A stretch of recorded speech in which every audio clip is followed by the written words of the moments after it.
This will be a bit of a different stream than the coding streams that I usually do. So the background of what I'm planning tonight is that I've been working on a summer project, basically to a friend of mine challenged me to try to do something quite different, which is work on roughly on hardware.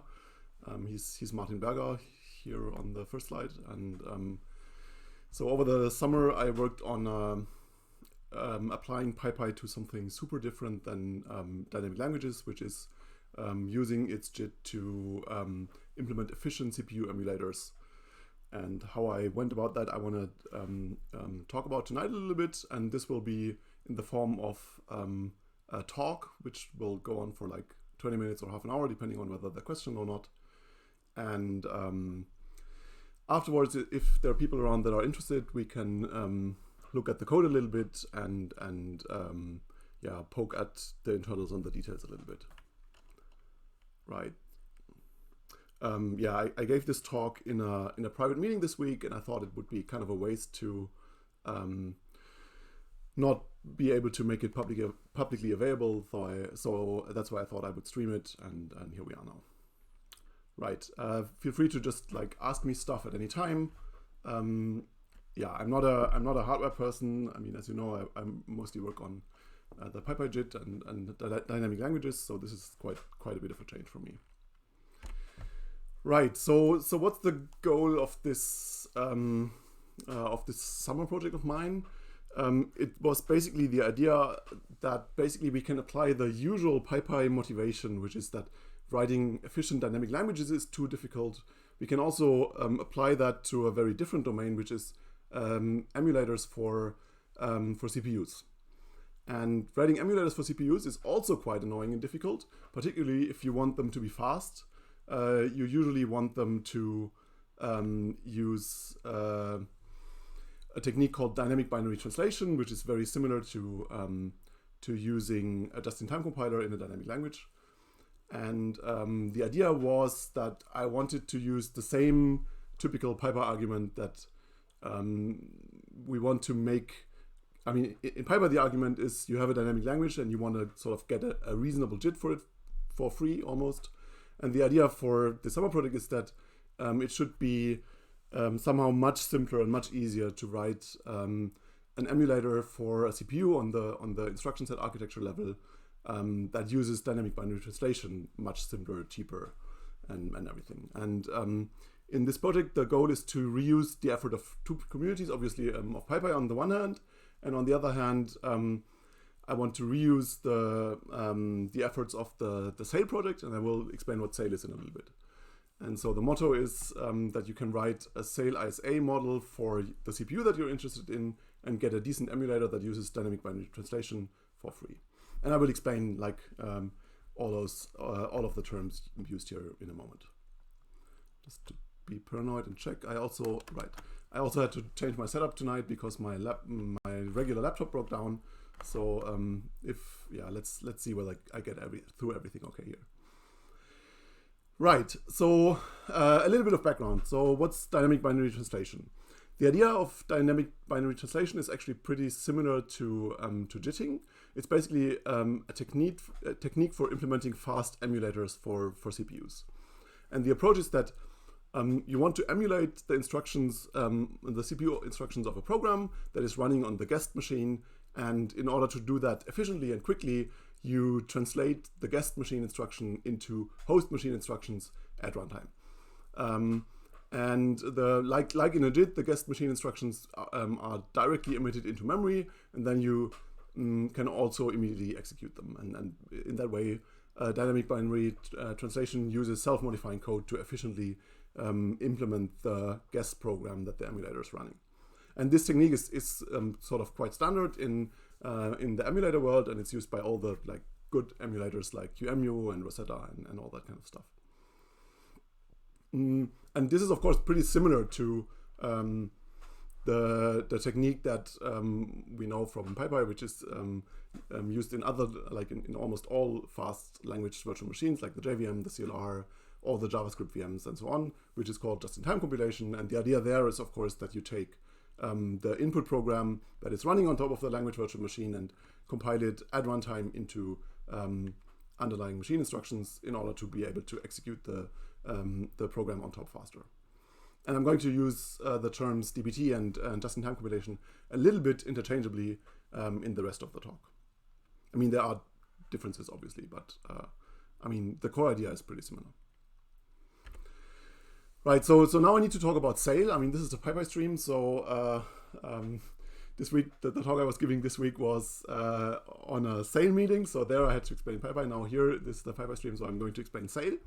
So the idea of sale is that, okay, you want to specify how a CPU instruction set architecture behaves. Like, how do you have a precise specification of what all the instructions in a CPU are supposed to do? And the idea of the sale project is that the sale project invented a domain-specific language precisely for that purpose.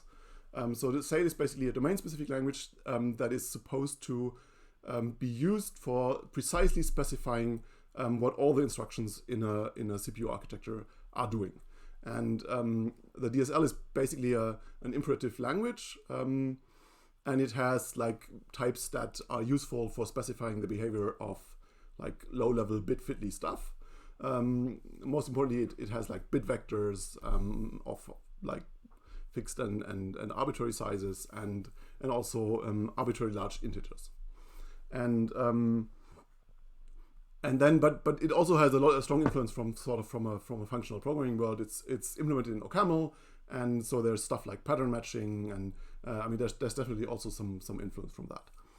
And one of the motivations of sale was to try to look close to what the typical pseudo code that you can find if you look at the PDFs that Intel puts out for explaining what all the instructions do. There's usually this pseudocode in there, and the idea is that sale should look a little bit like the pseudocode in these PDF documents. And here on that side, I have an example for how this can be used, and it's a tiny bit of the specification for a RISC-V CPU. And I mean, in order to be able to execute instructions, there are a number of things you need to do. And one of the things you need to do is you need to be able to like interpret the actual bits in RAM that encode the instruction. And this is done with this thing called a mapping clause for encoding and decoding the I type of instructions, which is one of the types of instructions that the RISC-V architecture supports. And on the left-hand side, it's basically a kind of tuple that says the I type instruction needs the following like pieces of information. It needs I type means that it takes an immediate value, so it takes the immediate value. It takes the source register 1. It takes the destination register, and also an enumeration which operation we're talking about, whether it's an add immediate or a shift that's some kind of shift, I think, an AND immediate or immediate XOR immediate. Right, so this is the information, like the tuple of information we need for this instruction. And then on the right-hand side, this is put into correspondence with the bits that encode this instruction. And so this add symbol is used for concatenating bit vectors. So here we say that basically the lowest 1, 2, 3, 4, 5, 6, 7 bits of an I-type instruction have this precise bit pattern. And then there are some bits for encoding the destination register, and then there are some bits for encoding which op it is, and this correspondence is done with this other function here, and some bits for the source register, and then some bits for the immediate. And the idea is that these functions are bidirectional. You can use them both to take a bit pattern and turn it into this kind of tuple, like here. And in the other direction, you can take a tuple and produce the bits. And same for this thing up here. You have an enum for which instruction it is, and you have a bidirectional mapping from the enum to the bits that are used in the instruction encoding. Right, so these two rules are used for taking the bits that come out of RAM and then turning them into a more structured form. And then there's another function that can then be used to actually execute the instruction. And execute is basically implemented using pattern matching. So basically, this is a small piece of the total execute function. The total execute function knows how to deal with every single instruction in the CPU, but we don't want to write that as one gigantic function in one place. Instead, we split it up into small function clauses, and the function clause argument basically says for which subpart of the problem this part of the code is responsible for. So here we say that in order to execute I-type instructions, do the following. And then there are other rules that say in order to execute this other type of instruction, do whatever. So what do we have to do to execute the I-type instructions? First, we read the register 1, then we have the value of that. Then we do a sign extension of the immediate to the width of the machine. And for RISC-V, this could be 32 or 64 or 128 bits, I think. I think 128 isn't quite finished or something. Right, so we sign extend the immediate, and then we compute the result, and the result depends on the operation. So if it's an add immediate, we add the value of register 1 to the sign extended immediate, and that's the result. And then there are various other rules like there's and immediate, or immediate, XOR immediate, and this, yeah, I don't know.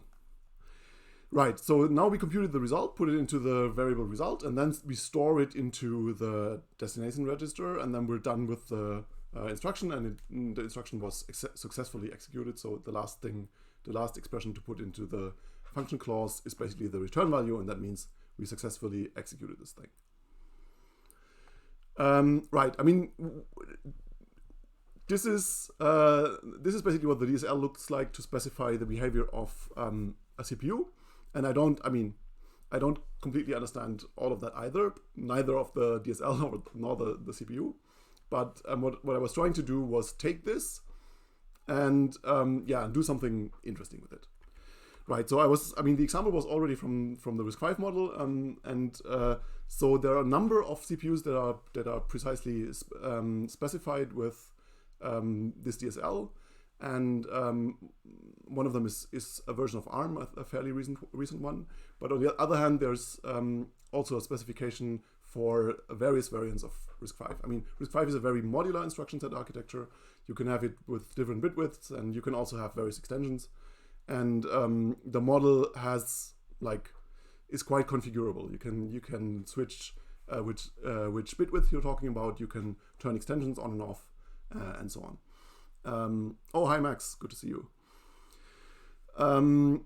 Right, so and one very interesting property of the RISC-V model in SAIL is that it's really supposed to be the golden model. It's supposed to be the model that really specifies what the RISC-V ISA semantics is supposed to be. And that means that, I don't know how precisely those rules are already being followed, but the basic idea of this golden model approach is really that if you have hardware and it behaves differently than the golden model, the hardware is wrong. Or you found a bug in the golden model, which I suppose also happens occasionally. Right. So PyPy. I'm not going to talk too much about PyPy. PyPy is the project that the stream is all about, but it's basically a fast alternative implementation that uses a tracing JIT to achieve good performance of Python code, and it's a quite long-running research and community project. I think it started, I always forget, but I think it started in 2003. And it's also the research project that I've been involved in since not quite its beginning, but 2005 or something. Right, and why is it interesting, and why can we use PyPy for this particular CPU emulator thing? The thing that makes PyPy interesting is that it has a reusable infrastructure for writing JIT compilers. And the idea is that there's a whole set of components that you can use from the JIT infrastructure that PyPy has.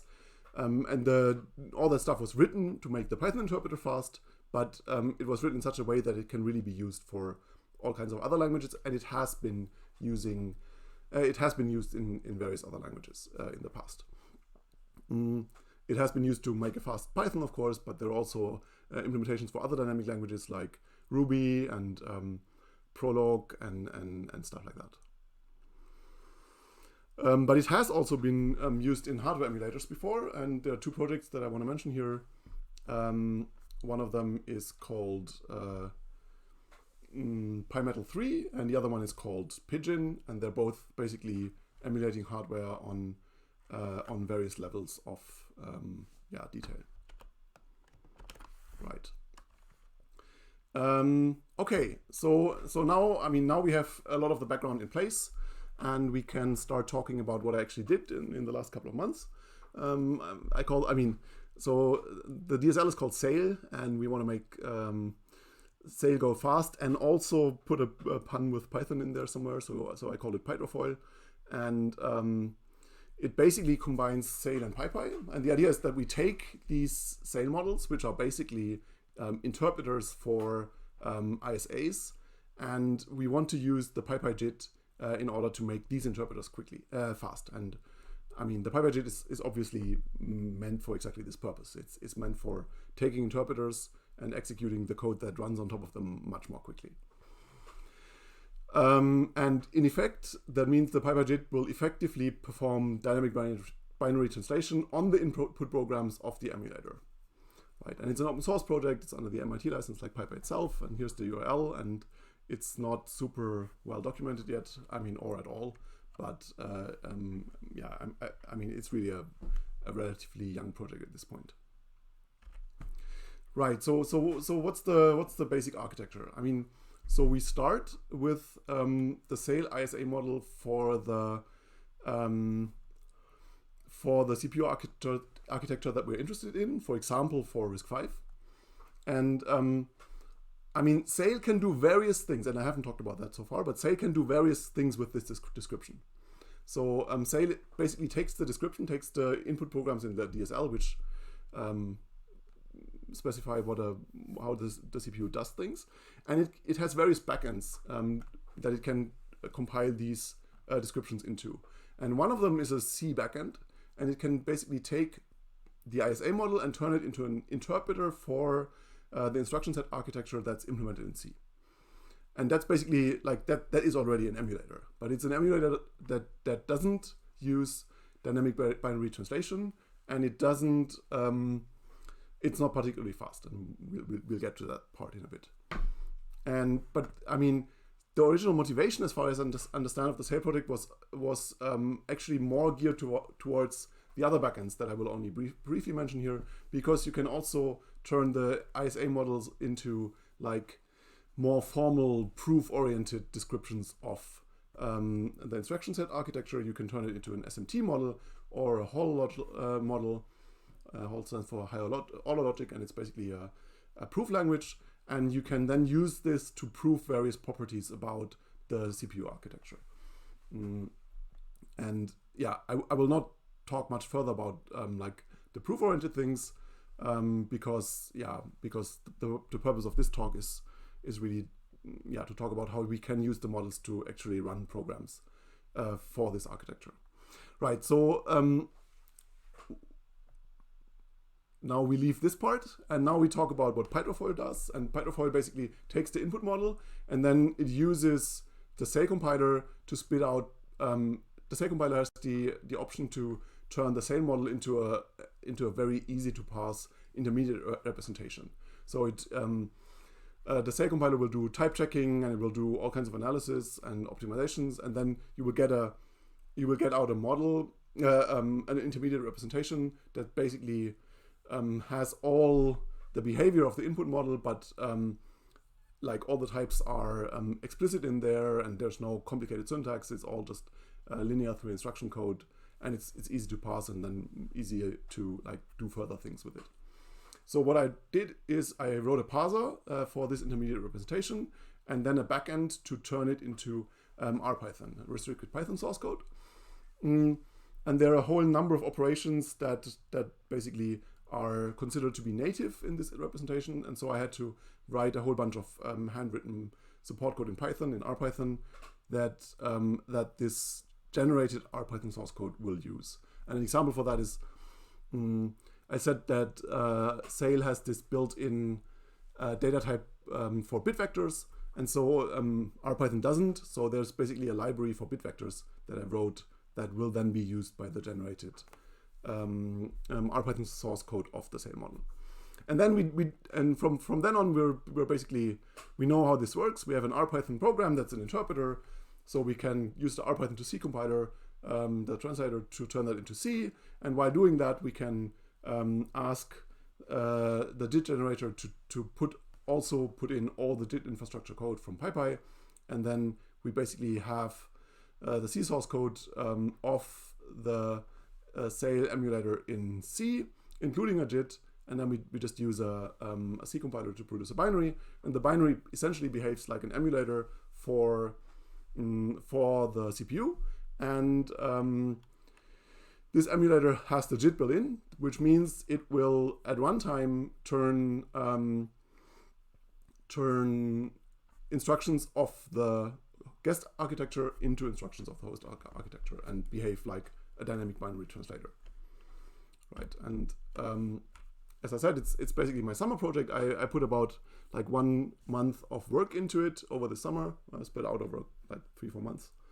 And it's complete enough that I can take the RISC-V 64-bit Sail model, turn it into, like, through this whole process that we saw, turn it into a binary, and this process is complete enough that the resulting emulated CPU can boot a RISC-V version of Linux. That means it has all the features of a CPU that you need in order to actually do that. Like, there's memory protection, and there's user mode and protected mode and whatever. And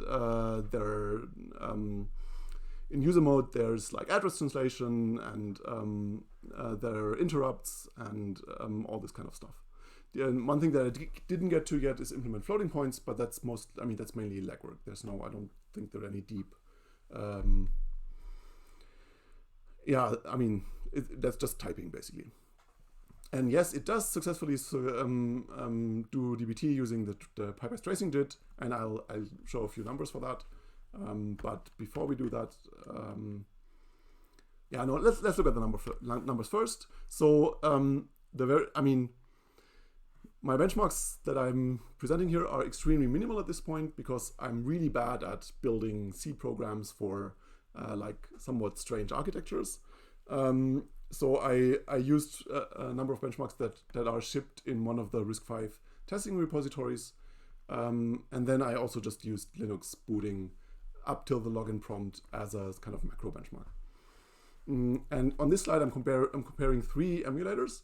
I'm comparing as a baseline, I'm using the C emulator that can be produced by the existing C backend of the Sail DSL.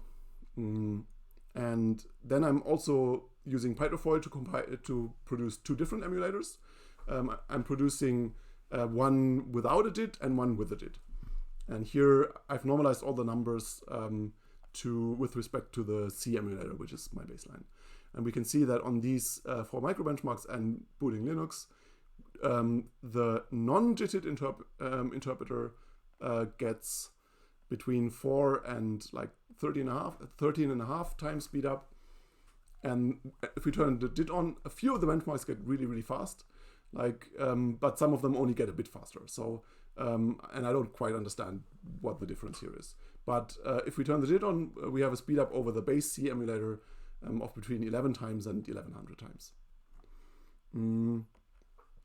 Right, but I don't only want to compare this emulator against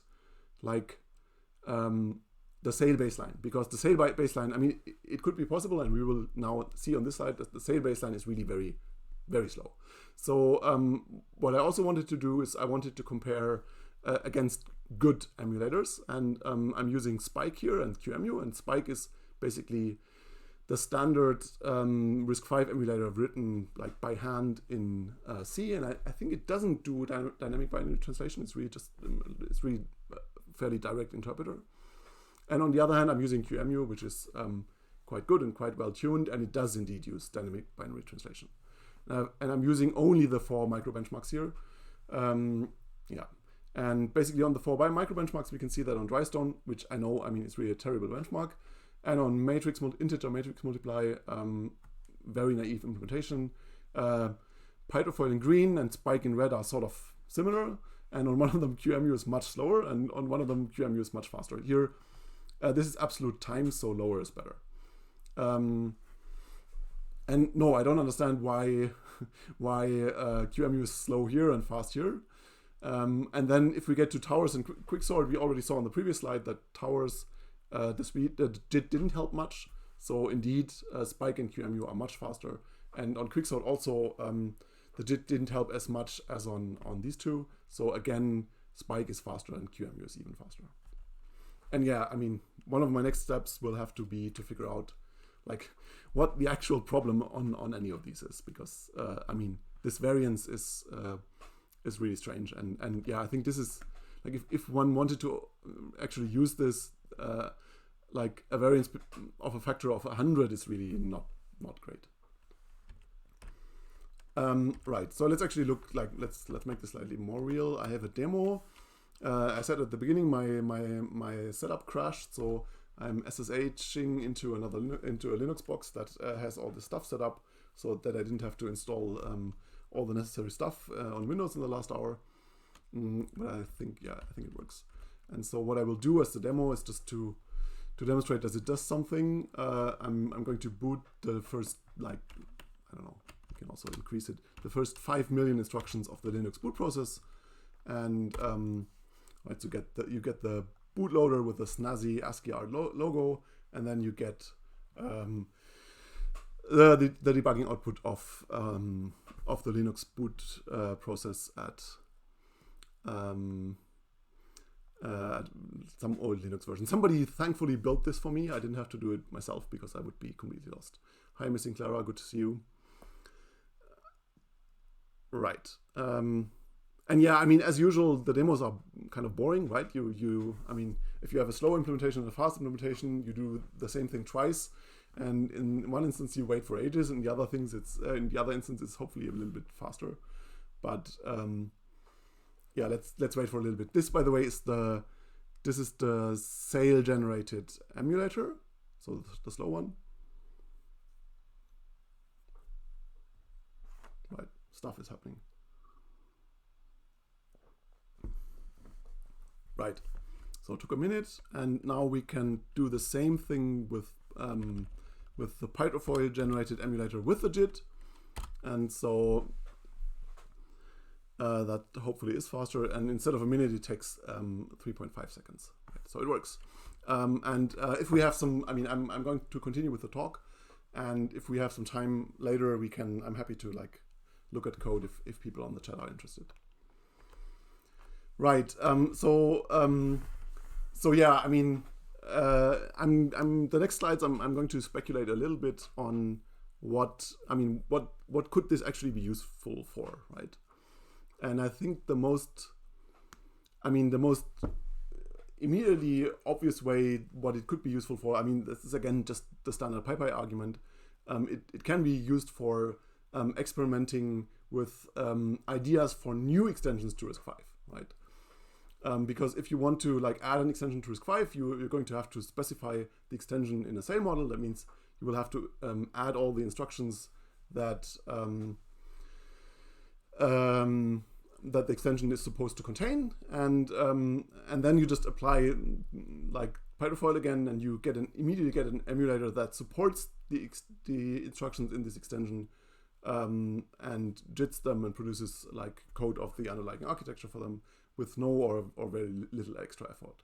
And in this way, you can like write some example programs that use the extension and and try them out and see how they behave. And you don't have to go and add the extension also to QEMU to get a fast emulator for the extension. So you can experiment with the extension and by changing only a single place, which is the Sail model. But then, I mean, the other thing that I'm thinking about is it would be fun to combine these emulators with the PyPy with the Python implementation, and in that way you could use Python code to script these emulators. and you could do stuff like write profilers in Python, or write a dynamic analysis in Python, like how many times did instruction X get executed, and stuff like that. And in that world, you would basically be able to do something like register callbacks from Python, saying I'm interested in these events from the emulated CPU, and then you would get called if the events happen. And since both of them is running on the same JIT, you could even keep the overhead of these kind of callbacks quite low, because the JIT would be able to, like, I mean, if no callback is active, it wouldn't produce any code, and if there are callbacks active, it would even inline the callbacks into the machine code of the guest program. And I mean, the idea would be that this would make this kind of scripting quite efficient. And you could use this for, as I said, custom dynamic analysis, or you could like test the emulator by running 2 different emulators in parallel and checking, like, after every instruction whether they produce the same results in all the registers and in RAM. Or you could use it to, like, fuzz the emulator and like run random programs, or try to get it to crash or something like that, basically using hypothesis or some other Python-based testing framework. And the idea would be that I'm mainly talking about RISC-V here, but we also tried the Pydrofoil on like small teaching CPUs. I mean, the idea is that it should really work for all kinds of CPUs that are specified with SAIL. And that also means that we would try to keep the scripting interface sort of CPU independent, at least as long as we can. And so you could expose registers automatically and expose stepping through instructions automatically and stuff like that.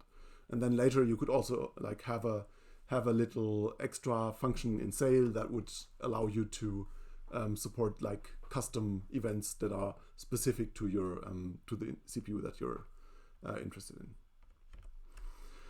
in. Right. So this slide was more meant for the SAIL audience that I was giving the talk to this week. Basically, another thing that I was trying to get out of this project is to find places where the existing SAIL C emulator is particularly bad and where it could be improved. And amusingly enough, the main approach to make Pydrofoil faster than the existing emulator is using dynamic typing, and I'll talk a little bit about this. So I said that SAIL supports these bit vector types, and you can be explicit and you can say I want a bit vector of size 16. But in a lot of places in the model, you don't do that. You just say I want a bit vector, and then SAIL tries to find out how wide the bit vector will have to be, and it uses Z3, which is an SMT solver, to try to infer all the bit vector width in the SAIL model. And that works in a lot of places, but in many other places that fails, right? And when it fails, basically the process didn't manage to statically figure out how wide a bit vector in the program is. And that means at runtime, it will have to use a generic bit vector implementation in order to represent bit vectors of potentially arbitrary size. And these generic bit vectors are implemented in the C backend of the SAIL DSL currently using the GNU multi-precision library. But that means all the operations on these bit vectors, on these generically wide bit vectors, use malloc and free in order to manage the memory of the bit vectors. And that's super inefficient. So if you look at the profile of the existing SAIL C emulators, it's all just mallocs and frees for the generic bit vectors. And this is a little bit bad because in practice, I mean, the bit width in a CPU, they aren't like arbitrarily large, like, right? GMP is really optimized for really huge integers, but the SAIL model will not use really huge integers. It will maybe, like in a multiplication of two 64-bit words, you can imagine that the result is 128 bits, and then you cut out parts of the result. But that means the biggest width that you will have practically at runtime is some small number, like 128. But most of the time it will be even just 64 bits, right? Or something even smaller. So what I did in Pydrofoil is basically dynamic typing. So we have two different implementation of bit vectors, one for those bit vectors that fit into 64 bits, and then one for those bit vectors that need more bits than that. And I pick between the implementations at runtime, not statically, and the small ones use a machine word, obviously, and all the operations just are machine operations, so they're very efficient. And then the bigger bit vectors use the big integer implementation that PyPy already anyway has for the Python longs, basically. And this choice makes Pydrofoil, the Pydrofoil emulator, much faster than the Sail C emulator, even without a JIT, because most of the time we will not fall back to the generically wide bit vector implementation that's just super inefficient. I mean, we saw it here, right? So even without a JIT, in the worst case, we're 4 times faster than the C emulator, and I think that's exclusively due to the much better implementation of bit vectors. Right, and then, I mean, as I said, this is all very early, so there are a huge amount of questions that I'm super unsure about at this point, and I listed a bunch of them here. One of them is that it turns out that emulating the clocks of the CPU model is quite costly. So what the Sail model does, I mean, basically, the Sail model models asynchronous interrupts for stuff like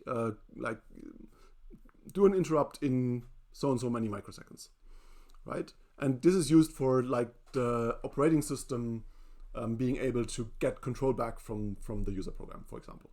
And this is implemented in the Sail model right now by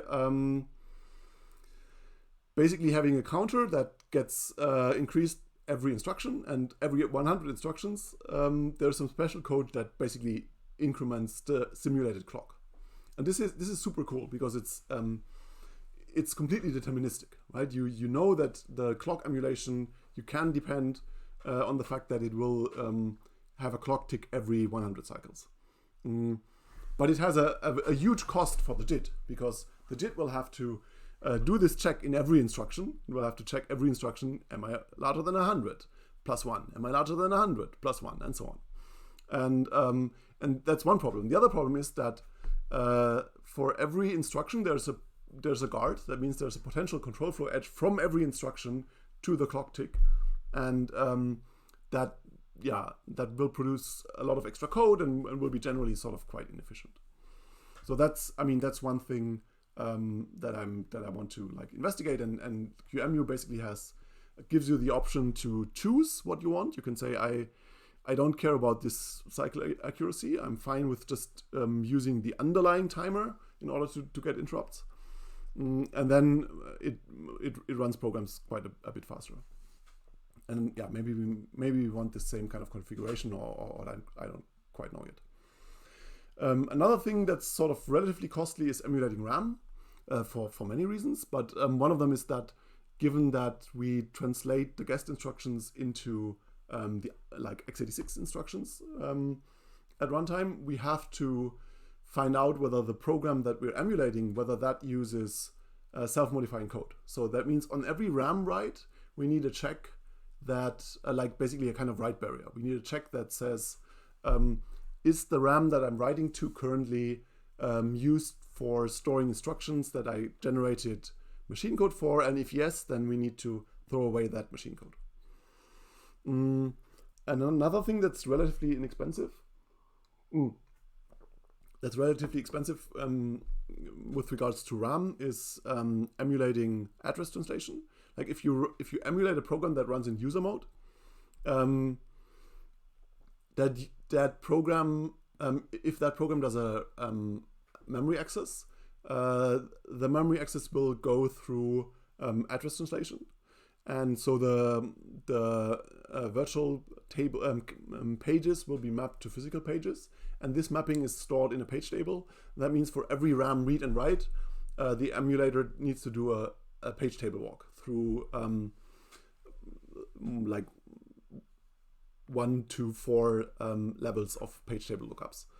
And there is a hack already in the model which doesn't quite belong there to speed that up using basically a software table look-aside buffer. But yeah, I think in general, this is like emulating address translation is one of the most costly things, and it's also my theory why some of the programs are so incredibly slow at this point. Yeah, another thing that I want to like investigate. It turns out that the PyPyJIT has is not perfectly suited for emulating CPUs. Kind of obviously. I mean, it was written for dynamic languages, and you need quite different optimizations for CPUs than you need for dynamic languages. I mean, it's kind of an obvious statement. And one example for that is tracking known bits. So what I want is an optimization in the JIT that will track which bits of an integer value it knows are constant. And there are basically standard papers for that, or like one standard paper. And I have a student who started working on this kind of optimization in the PyPyJIT. And another thing that I found out is that these Sail emulators are really pushing on the speed of the PyPyJIT itself, because every CPU instruction is broken down into like a huge amount of steps, and the JIT will have to like trace through all of them and then optimize them all. I mean, after optimization, most of them disappear, right? So a lot of instructions really get compiled into just a handful of x86 instructions. But the intermediate trace is completely gigantic, and producing this trace is super costly. So I might have to like work on the speed of the tracer itself in order to make this work better. And then this is a sort of far out question. So I think one thing that's fascinating to me about this kind of system is that given that you're running below the CPU, system calls aren't a barrier to optimization anymore, right? So when we run a user program and the user program does some kind of system call for I/O, for example, then we can trace from user mode, and then there will be a switch to the operating system, and then we will do stuff in the operating system, and then hand control back to user mode.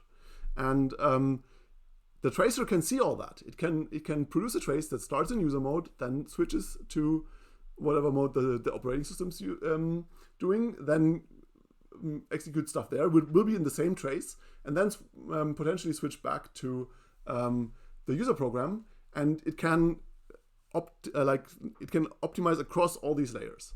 And this is, I mean, you obviously cannot do that on a physical machine with a real operating system, but in this strange kind of setup, you can do it. And I want to look into whether that's actually helpful, and what the effects of that are. And I mean, it's just something that I find very interesting, and I want to look into.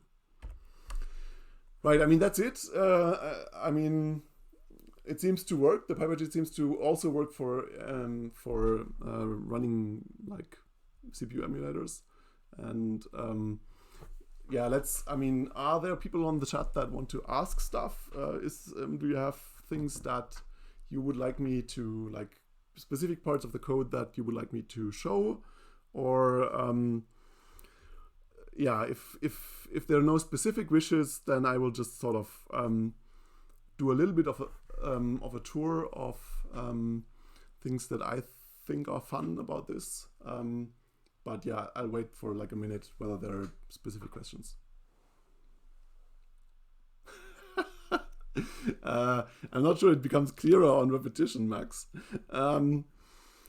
So can I repeat what I said about optimizing across layers of operating system and hardware? So, I mean, fair enough. That's a good reason. So the tracer sits below the CPU, and the emulated CPU, like below the emulated CPU, and so the emulated CPU will run some kind of I/O heavy program, for example. And normally, when you have a C program just in a regular C compiler that's I/O heavy, and you have a call to the libc, which eventually ends at a system call, this is a hard boundary. I mean, even though on the other side of that system call, there's more C code, right?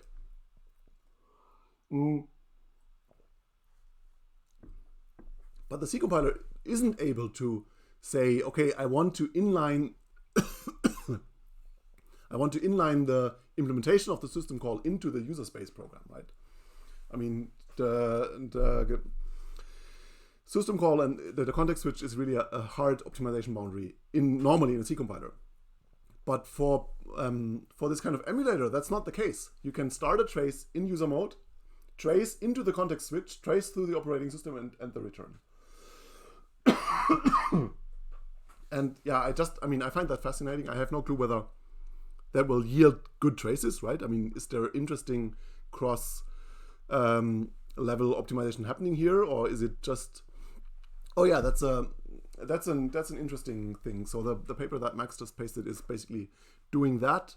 When you're running an interpreter on top of other interpreters, you can remove all of the overhead. But there are research operating systems that try to do something like that. What I was describing, like optimizing, even at runtime, optimizing from user space and inlining functions from the operating system and going back.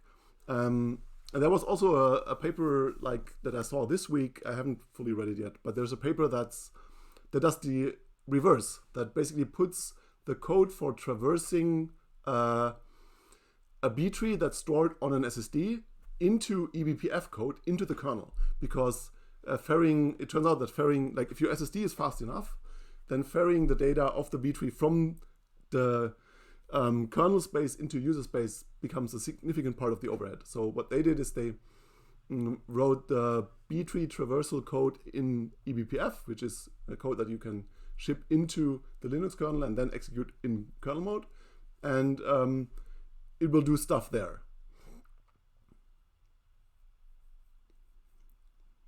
Oh yeah, that's a great question. So that's also something that I would find completely fascinating. So what happens if the thing that you're running on top of the RISC-V emulator is actually itself an interpreter? Like if you're running like just CPython on it or MicroPython or something. Can you produce traces that correspond to like that look good and that correspond to the loops on the Python level program, right? And that's a great question. I think probably not, because on the instruction set, like on the instruction level, too much of the actual semantics of the program are lost already. But it would be cool, and I mean, it's something that I want to play with more. Yeah, we should do a collaboration, Max. I mean, as we always say. Right. Other questions?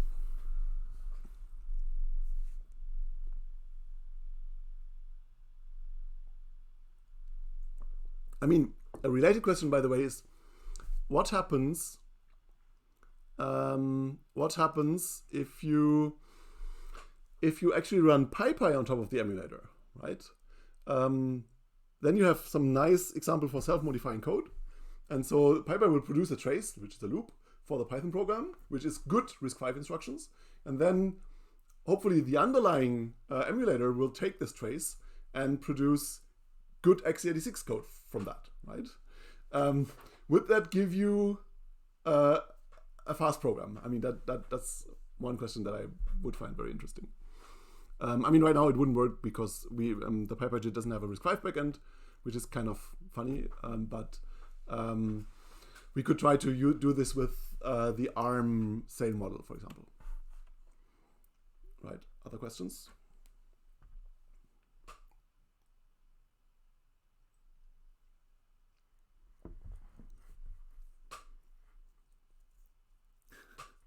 Yep.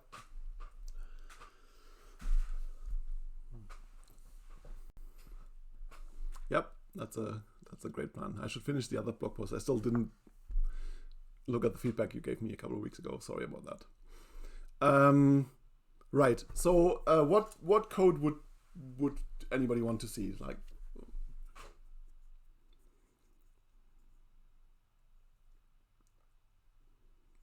I mean, should we look at code? Should we finish? What are their wishes? I think I can just start and you can tell me stop if something looks good, or if nothing looks good, that's fine too. let's see, right.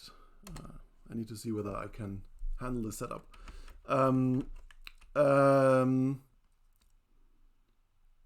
Oh, I haven't done that. I mean, this is all this is all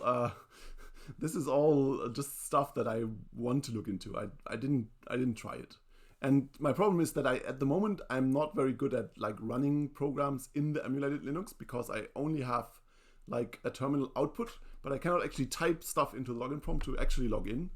I mean, I'm basically not emulating much hardware at all yet. So the only thing that I'm emulating is like kind of a fake terminal output. And one of the things that I need to do pretty soon is like just have a tiny bit more hardware that emulator supports, like virtual hardware. No, I cannot do anything of all that yet. It's just, I mean, it was basically a list of things that I want to get to, hopefully at some point. Yeah, I mean, it's basically idle speculation. Right. Any other wishes? And I mean, I'm happy that somebody is writing something, so feel free to monopolize the stream, Max.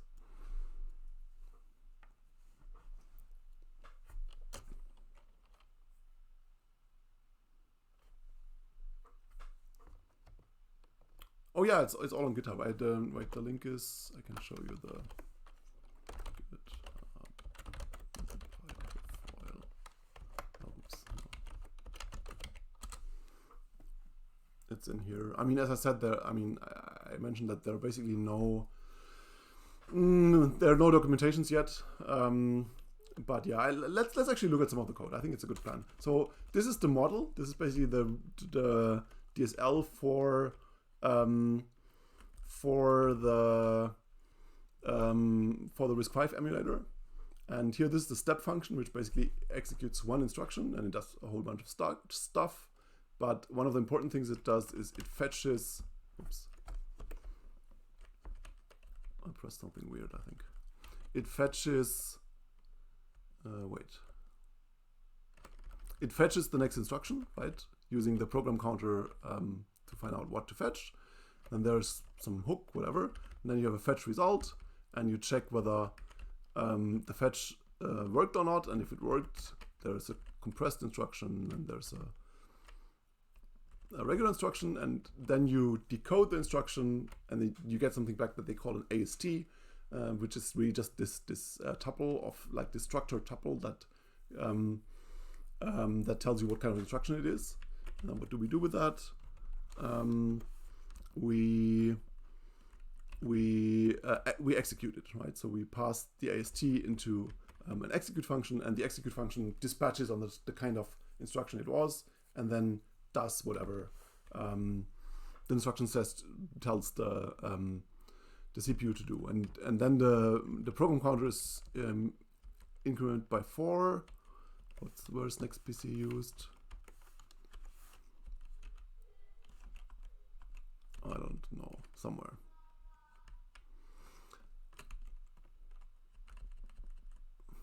Maybe that's just another register, and right.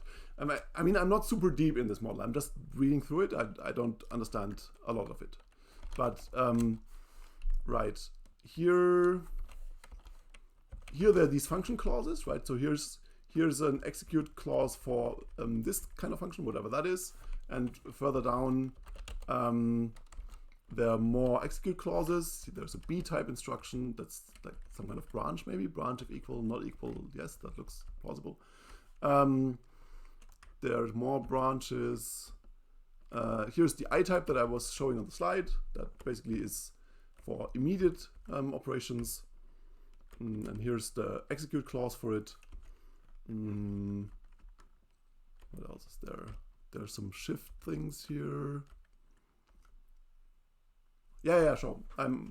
Okay. So this is where we start from, and let's now descend through the layers. I think that this is a fun exercise, and let's try to look for this instruction, right? Add with immediate. So the first step is the safe compiler takes all this code, does type checking, and then produces this intermediate representation that I was talking about, which is called JIT. And I have the JIT file somewhere. Here maybe.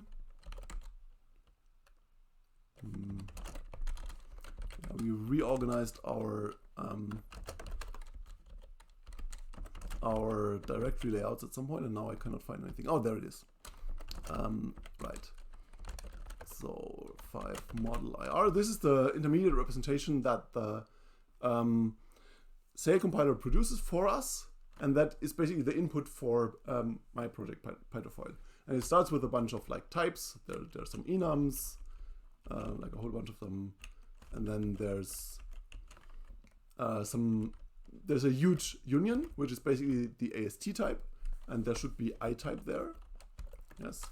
So and here you can see that the tuples, the tuple elements have specific sizes, right? So BV means bit vector, and this means the immediate is 12 bits. The instruction has space for 12 bits of immediate, and then there are 2 bits for the source register, 5 bits for the source register and the destination register, and then there's the enum ZIOP. By the way, every name in the Sail model is prefixed with the Z. That's why all the Z's are there. Z's for right. And here's the ZIOP, and that's has the same enum members that we saw before, like add E, whatever the others are. Right. So now we have I type here. What actually happens with I type? We can like grab through stuff. Here we make one of them. Here we deconstruct the I type by reading the tuple elements. Right. I don't quite know. I mean, this stuff. I mean, everybody who's dumped the output of a compiler and then looked at it knows that it's always a bit of a scary experience. And this is huge. It's like 80,000 lines, and it's also post-optimization, right? So the Sail compiler does a little bit of inlining and a few small optimizations too, and that obviously doesn't really make it much more readable. But basically, every function in the Sail model turns into like a function here, and then every line here is basically an instruction, and the syntax for that is fairly like regular, and so it was very easy to write a parser for it, and all the variables are typed, so we know what everything is, and so it's actually quite straightforward to take this stuff, parse it, and then we have an AST for it, and then we turn it into Python code. But let's actually look for zexecute. Right. So zexecute is the function that takes a decoded instruction and runs it, and this is absolutely gigantic. So if we look at this, we see that it's like 1,200 lines, 12,000 lines out of the 80,000 lines is just this instruction. And the reason for that is that we saw all these clauses here, but the clauses are really just different bits of one function that are written in various parts of the source code, but they will then be combined into one absolutely gigantic function again, right here. And that's that one. That's the execute function, and that's basically a huge switch statement. We say, is it a U type? Go there. If not, is it some other type? Yeah, in the source code, it's like some kind of outlined, like switch or pattern matching, really. So there's like a whole bunch of these that are basically type checks or like pattern matches. That all look like this. So if this variable is this type, do this. If it's this type, do this. If it's this type, and here is I type, and then we deconstruct the I type tuple. Here we read the 4 tuple elements out, and then here we do what the I type implementation in execute does. For first we sign extend the immediate, and that corresponds to here this sign extend here, and then where do we read the register? That should happen before. Here it is. Here we read the register, like the source register. Here we sign extend, and then comes this match, which splits it up into various cases, and then further down we store the destination register and we return retire success. Right, so that's one level, and now we can go one level down. We parse this and turn it into Python code. And this Python code is like also very, very scary. Oops, caps lock is on. It should be in here, right? And it's huge, and yes, that would be very neat. Actually, that's what my collaborator John would very much like me to do, but yeah. I want stuff to be fast, not people to understand stuff. So one of the feedbacks that I got from the talk in front of the sale people was that what they would like to have is better debugging of the sale models. And for that, it would indeed be very cool if you could map through all the layers from sale to JIT to RPython to C, in order to understand what the hell is going on. Like if you do a bug, if you do a mistake when implementing your IR, it's very annoying to figure it out. And right now the tools are basically using GDB on the generated C code, and that's just not a very pleasant experience. And so one of my thoughts was basically to try to design like the fictional scripting interface that I was talking about earlier, and design it in such a way that you can also use it to implement a debugger. That's kind of fun.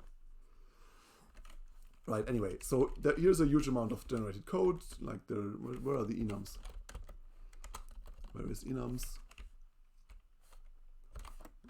Are they classes? All right, so here's the classes that represent enums, and there should be an I-type somewhere.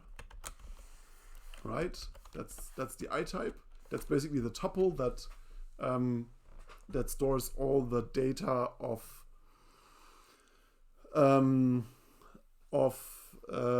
that you need to understand what an I-type instruction is doing, and fields are just called tab0 till tab n.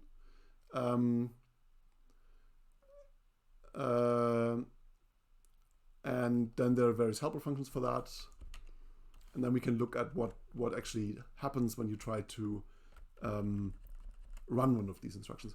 Max, what do you mean with generating some IR? You mean some IR of the RPython compiler, or?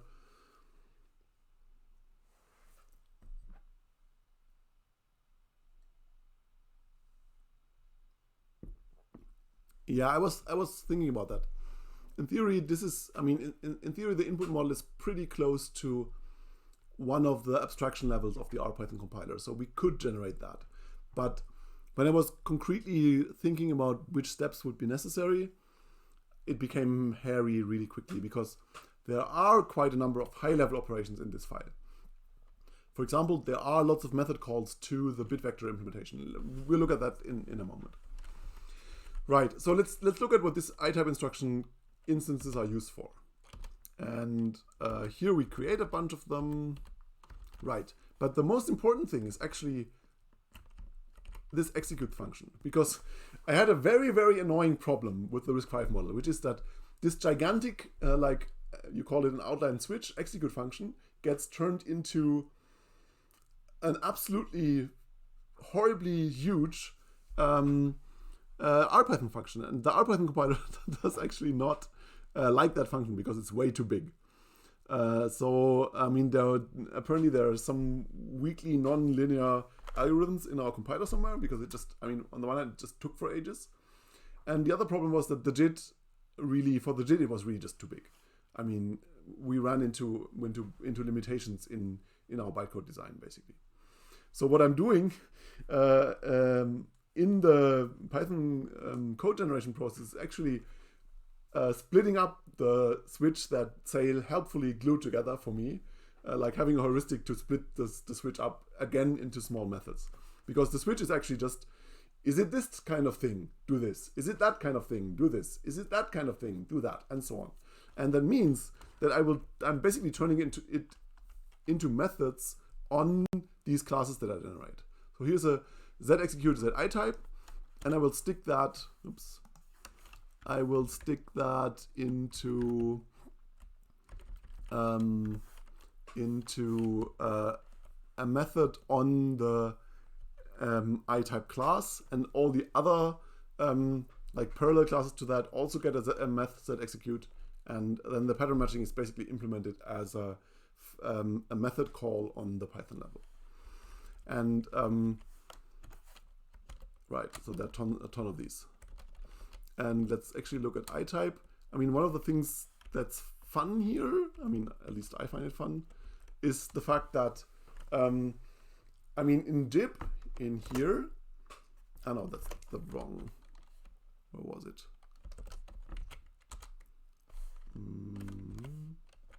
Here.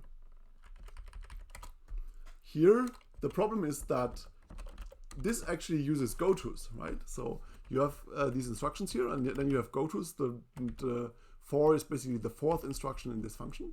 That means it's completely unstructured. And of course, we need to make structured code in Python because Python doesn't have gotos. So we emulate it using this. Oopsie.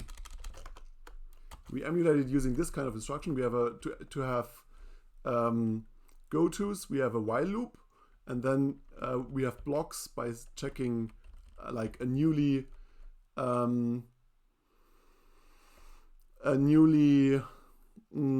introduced variable that says I'm in this block, and then you start with block 197, and if you want to go to another block you set PC to some value and say continue, and then you go through the various ifs until you hit the right block. I don't understand the question, Max. Is it possible to hoist the gotos to false inline function calls?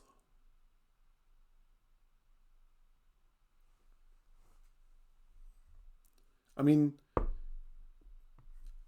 I think in general you can try to reconstruct nice control flow out of the gotos, but it's not going to be possible in all cases. So you have to really support goto-like code, right? And I do it in this slightly weird way, but it works.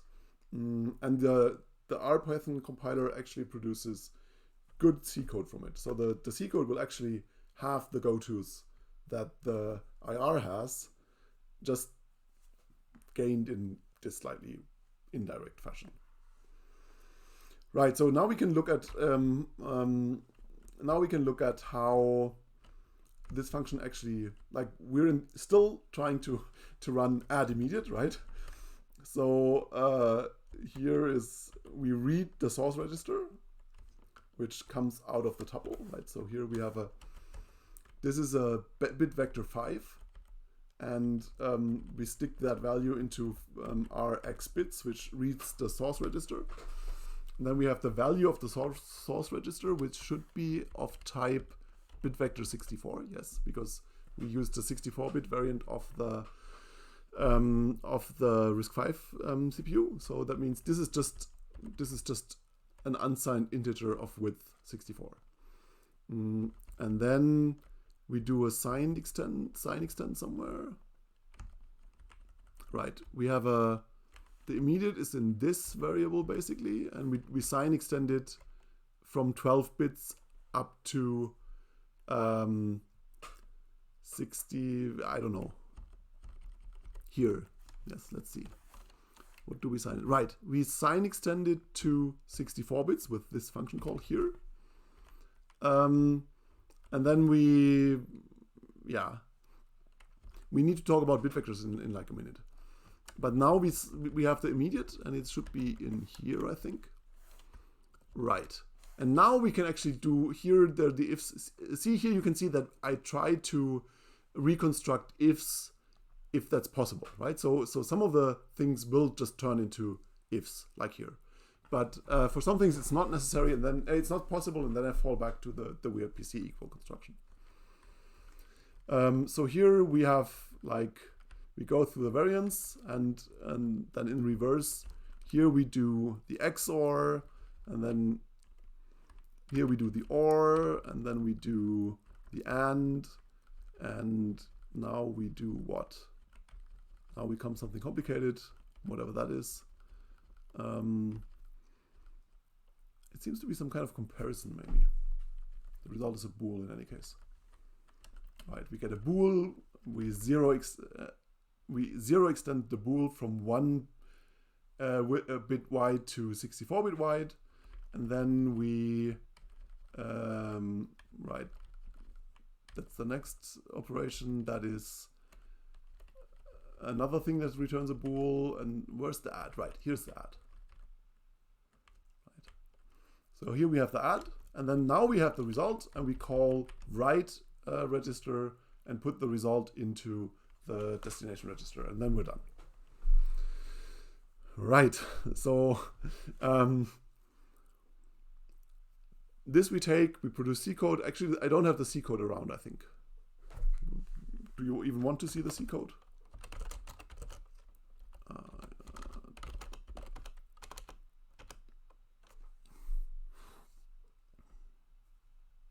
No, it seems not. C code is fine. No, yeah. Okay. Right. I parsed that wrongly. No, C code is fine. Good. Right. We produce C code, and then we can we produce the JIT, and then we can run it and JIT stuff. And if you want to, we can actually look at maybe the code that is generated for some program. Let's not use the Linux kernel because that's a mess. Where are we? This is not prepared, so I need to see whether I remember what to type.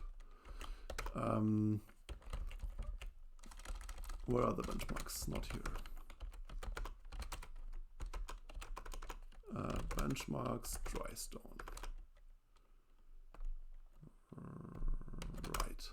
So this runs dry stone. Oh yeah, how does the C code get JITted? The C code doesn't get JITted. I'll try to finish being able to type this, and then I will tell you what I need to remember how things work.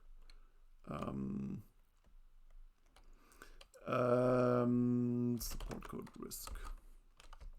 What's the right command line argument? I don't have a help yet. I mean, that's criminal. I need a help for there is an important thing that's called, where is it? Dump. How does that work? Parse dump file, that's promising. -- dump. No, RPython supports nothing. That would be way too useful. Right, so the trick is that I can't easily disassemble stuff like in the emulator because I don't actually know what the instructions are. So what I do instead is I ask the C compiler to disassemble stuff, and then I read that dumped file, and I use that to produce better information about the JIT code that I'm producing. So I'm now asking the JIT to dump some logging information into the file called out. I'm running it again, and now it will produce this file out, and that contains extra info about what the JIT did while it was running this thing. This feels slower than before.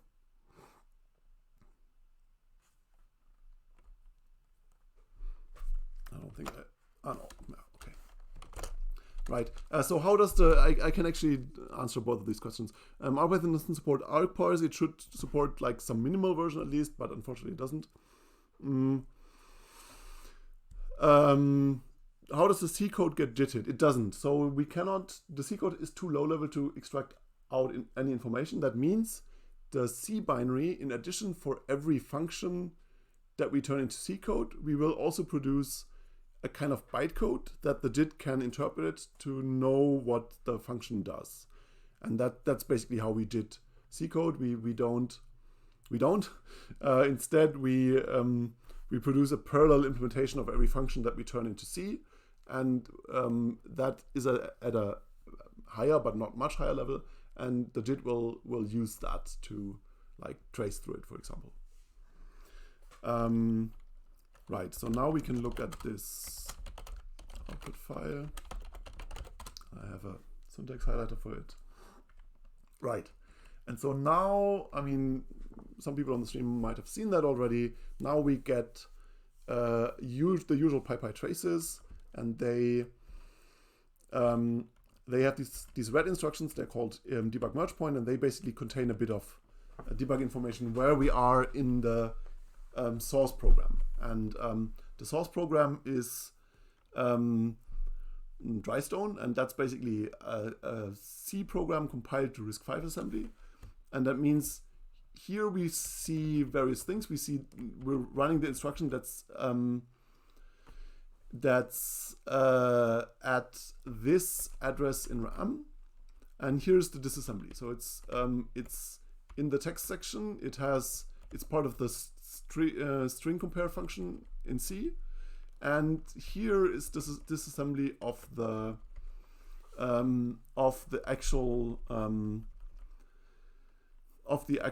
RISC-V instruction. So right. Max asks, do I embed any JIT hints into the code generator? Yes, the code generator will produce a number of JIT hints, but the most important JIT hints are actually in RAM, in the RAM emulator, because like one super important JIT hint is in the RAM emulation code, where whenever we load from RAM, something that will be used, I mean, when we load stuff from RAM, we tell the RAM, do we intend this as data or as code? And if we intend it as code, we will speculate that the value we're reading out of RAM should be always constant, because we hope that modifying code will be rare, and so that's one of the main hints for the JIT is. Right. Okay. So here we have the instruction LBU, whatever that is, and we can like scroll down a little bit. Here we have an instruction add immediate. Fantastic. That's the one that we've been talking about all the time, and it has a bunch of weird stuff. But somewhere, it's an add immediate 1, right? So here is the IR instruction that it gets turned into. So the add I of something and 1 gets turned into an int addition of some SSA variable and 1, and the result is some SSA variable. And maybe we can investigate what the argument, where that is coming from. So that's I91, and I91 is what? Right, that's the output of the int add of the previous iteration, but it's also the content of the X10 register, right? So right, so what this does basically is it has an SSA variable, adds 1, stores it into another SSA variable, and we check that some instruction much further above, we put I91 into the emulated what was it, X10 register. So what do we do with the result? The result is stored again into X10, and then it's used somewhere further down as well. Right. And then these things here, like there's an int add something and 3 and another, they're used for various cycle counters. I was talking about the fact that keeping track of which how many cycles have executed since the last time we did a clock tick is costly, and these 3 int adds that we see here are basically part of that infrastructure. And here there's the int equal of one of these counters at 100 and a guard false, and this check basically checks, do we need to leave the trace and go tick the emulated clock? And that's one of the things that I would like to get rid of. Right, then there's LBU, which maybe is load byte something, unsigned, I don't know. And we load it from -1 from A1 and put it into A4. So here we see some emulated RAM access, and there's a huge amount of mess. But at some point we have a get array item. Oh, thank you. Can you read RISC-V assembly, or is that I cannot. I mean, I mean, I cannot read the assembly of any CPU architecture, which makes me a weird CPU person. Yeah, Googling is cheating. Right, so anyway, as I said, emulating RAM is expensive. There's a whole bunch of crap. There's stuff like alignment checks. Is it in the address range that my emulated RAM is, right? So the emulated RAM is between this address and that address. So in order to actually read RAM, what we need to do is we need to check that we're actually in that range. Otherwise, we would have to produce some kind of segfault, right? Various things, some shifts, but then at some point we really read something out of an array, and that array is the emulated RAM, and that what we read out of there is a full word. So that means after reading it out, we have to like shift it a bit around and mask it, and here's the mask to make it fit into a byte, and that is our result, I think. What do we do with that? Right, and we store that into the X14 register.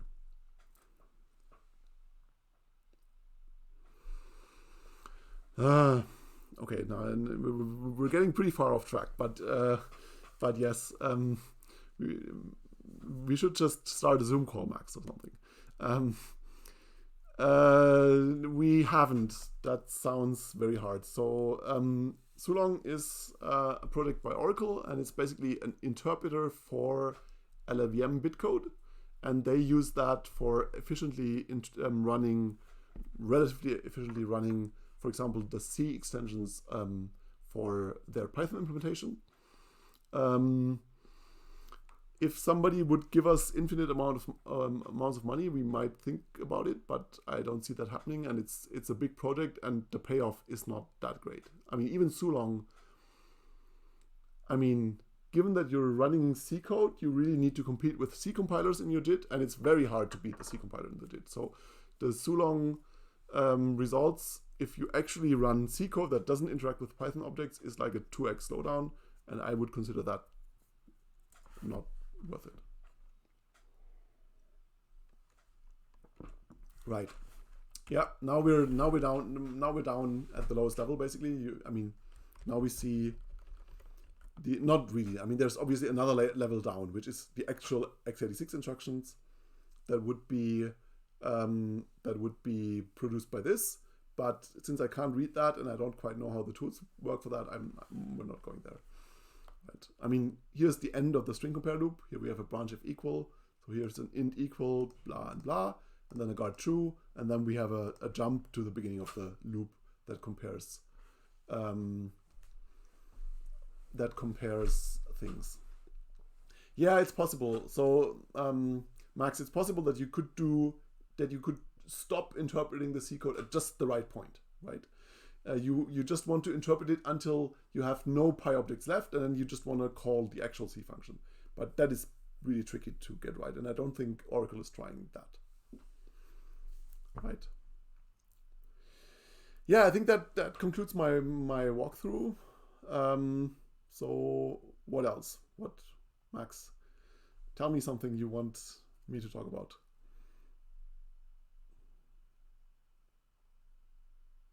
Otherwise, I know there's one thing we didn't talk about yet, and I want to show that a little bit. That's the support code for, no, crutch. Sorry, I briefly forgot that I'm SSHing somewhere. No, that's not actually the right file.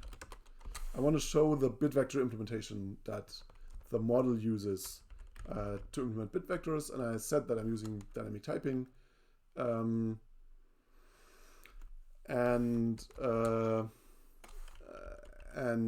so here's a bit vector base class that is used for representing bit vectors with arbitrary size. So you have a size field that tells you how many bits you have, and then there's a smart constructor that basically says, where is it? You give it the number of bits and the value, and if it's smaller than 64, you instantiate a small bit vector that has the size, the value, and the flag. And then if it's larger than 64, then you instantiate a generic bit vector. And the generic bit vector is somewhere down here, and it has a size and then a big integer that from the RPython library, and that is able to really scale up to many bits if necessary. And you have methods on all of them, and you have operations on all of them that basically either do efficient machine stuff. I don't know, like an L shift on the bit vector will do a shift, right? And then L shift on that's the small bit vector implementation, L shift, and the bit vector implementation will call the L shift method on the underlying big integers of RPython and produce a generic bit vector again. And yeah, basically that leads to runtime dispatching, but it really makes things a ton more efficient than always using the generic bit vector thing. So why don't we, next question is, why don't we generate RPython code instead of writing in, why do we generate RPython code instead of writing an interpreter in RPython? Yes, that's a good question. So what we could have done, what you're saying, what we could have done is we could instead could have taken, it's in, where is it? We could have taken this thing, right? This IR model, turned it into a kind of bytecode, and then we could have written an interpreter for that bytecode, right? That's your that would be your suggestion, correct?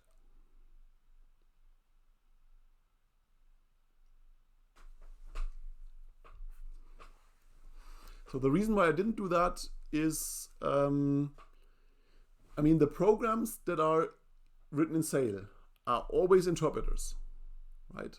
Because they interpret in the instruction of the, I mean, they don't have to be. You can use Sail for whatever. It's a Turing-complete programming language. But people, the thing that people use it for is for implementing emulators for instruction set architectures. Or, I mean, not emulators. On the Sail model, you have a model for the behavior of a CPU architecture. And that's basically an interpreter.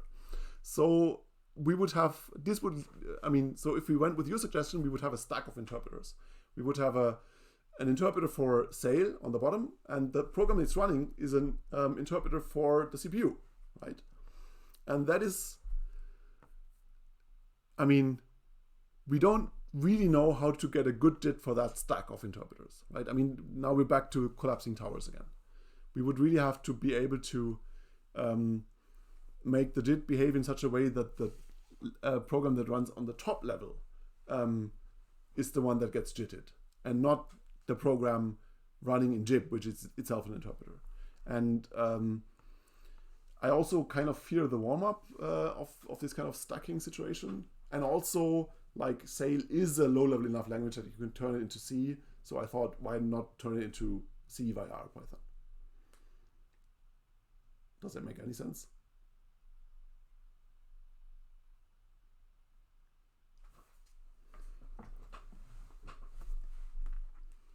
The chat became okay. Great. You should do the towers thing and implement stuff. Okay, I think I'm, yeah. Right. Yeah, exactly. Yeah, I agree with that. I think I'm going to call it a night. Thanks everyone for listening to me ramble and stuff.